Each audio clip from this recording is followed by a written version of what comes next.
快来精灵找我哟！有。第一是这种人会不会比较容易打呼啊？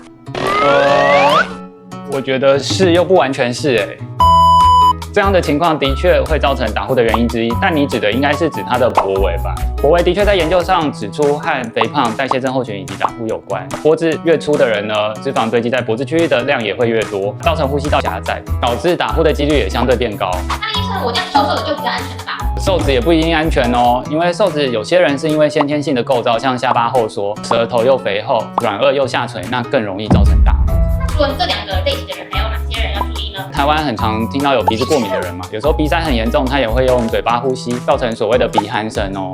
所以你朋友是不是有以上症状，也在轻忽你的打呼声？快来精灵找我哟！